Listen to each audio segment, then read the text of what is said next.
Pernah nggak kalian nemu judul konten, artikel, atau sejenisnya yang clickbait? Atau kalimat yang kesannya hiperbola? Kenapa ya? Bahasa adalah alat komunikasi yang kuat, namun kekuatannya ini bisa disalahgunakan untuk memanipulasi, menyesatkan, dan mengendalikan orang lain. Manipulasi bahasa adalah fenomena yang sering terjadi, baik dalam interaksi personal, politik, maupun media massa.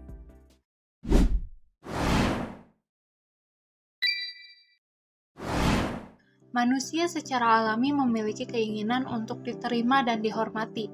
Keinginan ini terkadang mendorong seseorang untuk menggunakan bahasa dengan cara yang tidak jujur, demi mendapatkan keuntungan atau menghindari konsekuensi negatif.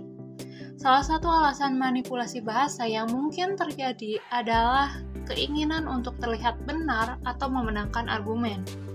Ketika seseorang merasa terancam atau tidak aman, mereka mungkin menggunakan taktik manipulatif untuk mempertahankan posisi mereka. Manipulasi bahasa adalah penggunaan bahasa secara licik untuk mempengaruhi persepsi dan tindakan orang lain. Ini melibatkan penggunaan kata-kata, frasa, dan teknik komunikasi lainnya untuk menyembunyikan kebenaran, memutarbalikkan fakta, dan menciptakan kesan yang salah. Ini bisa melibatkan berbagai taktik, kayak menyembunyikan informasi, baik berupa fakta atau detail penting, memutarbalikkan fakta agar sesuai dengan keinginan, penggunaan bahasa emosional, yaitu penggunaan kata-kata yang memicu emosi kuat untuk mengalihkan perhatian atau mempengaruhi penilaian, serangan pribadi, bukan tiba-tiba kirim jurus sakti, tapi nyerang karakter atau kepribadian seseorang daripada argumen mereka, gaslighting, yaitu membuat seseorang meragukan kewarasan atau ingatan mereka sendiri. Dikutip dari laman kompas.com, dalam manipulasi bahasa, informasi dihilangkan, dilesapkan, atau dimainkan sedemikian rupa sehingga lawan bicara percaya dengan apa yang disampaikan. Akibatnya manipulasi bahasa sulit untuk dikenali karena pembaca atau pendengar harus melakukan upaya ekstra untuk membongkar logika-logika yang ada di balik setiap pernyataan. Manipulasi bahasa bisa dilakukan oleh siapa saja, mulai dari individu hingga kelompok besar. Namun, beberapa kelompok yang sering menggunakan manipulasi bahasa antara lain politisi, terutama untuk memenangkan dukungan publik atau menghindari kritik. Pejabat publik, contohnya untuk menutupi kesalahan atau korupsi. Pengusaha, seperti dalam upaya mempromosikan produk atau layanan mereka. Media, untuk menciptakan sensasi atau mempengaruhi opini publik. Kenapa sih manipulasi bahasa bisa terjadi? Hal ini dikarenakan oleh beberapa faktor, diantaranya keinginan untuk berkuasa atau mendominasi, ketakutan akan konsekuensi negatif, kurangnya transparansi dan akuntabilitas, dan kecenderungan manusia untuk percaya pada informasi yang sesuai dengan keyakinan mereka. Dan manipulasi bahasa tentunya memiliki dampak yang merusak. Di antaranya, hilangnya kepercayaan publik, terjadinya konflik dan perpecahan, kerugian finansial dan sosial, rusaknya reputasi individu atau organisasi. Dan secara lebih spesifik, manipulasi bahasa memiliki dampak yang signifikan pada pelaku, korban, dan masyarakat umum. Pelaku mungkin mendapatkan keuntungan materi, kekuasaan, atau status sosial melalui manipulasi. Mereka juga mungkin berhasil mempengaruhi orang lain untuk melakukan apa yang mereka inginkan. Akan tetapi untuk jangka panjang, apabila manipulasi yang mereka lakukan terungkap, tentunya pelaku akan kehilangan kepercayaan dari orang-orang di sekitarnya. Reputasi pelaku juga akan tercemar, dan mereka mungkin dikucilkan oleh masyarakat. Dan dalam kasus-kasus tertentu, manipulasi bahasa dapat melanggar hukum dan berujung pada tuntutan pidana. Serta pelaku manipulasi bisa mendapatkan dampak buruk secara psikologis karena hidup dalam kebohongan. Bagi korban, tentunya ada dampak negatif yang diperoleh.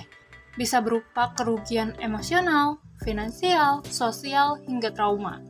Secara emosional, korban mungkin mengalami perasaan bingung, marah, sedih, atau takut.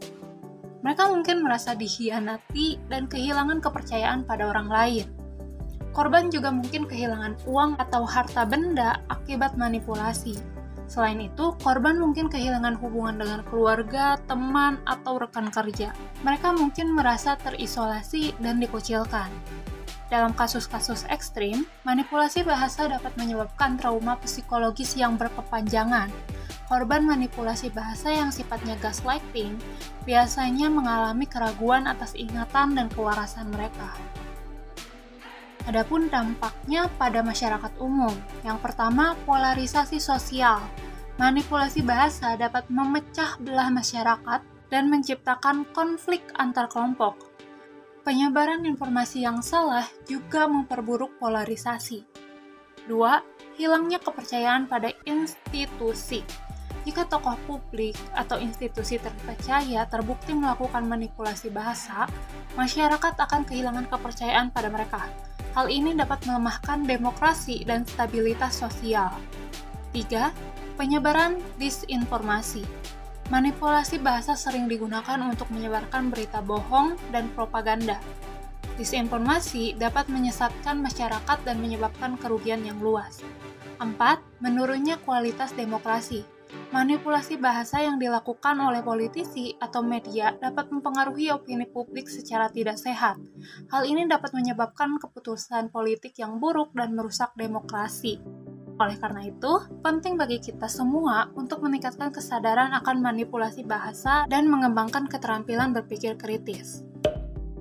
Perilaku manipulatif, terutama yang mengandalkan manipulasi bahasa, sudah terjadi di banyak kasus dan berakhir merugikan. Berikut beberapa contoh manipulasi bahasa yang pernah terjadi di beberapa negara. 1. Arab Spring.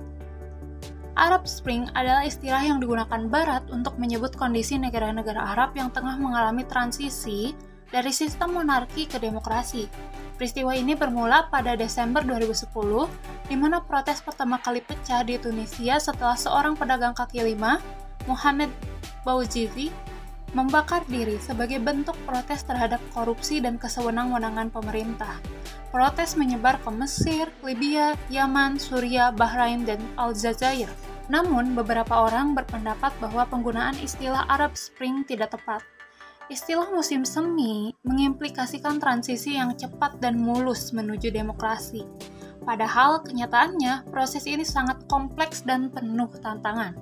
Setiap negara mengalami dinamika dan kondisi yang berbeda, sehingga tidak dapat untuk menggeneralisasikan semua peristiwa dengan satu istilah.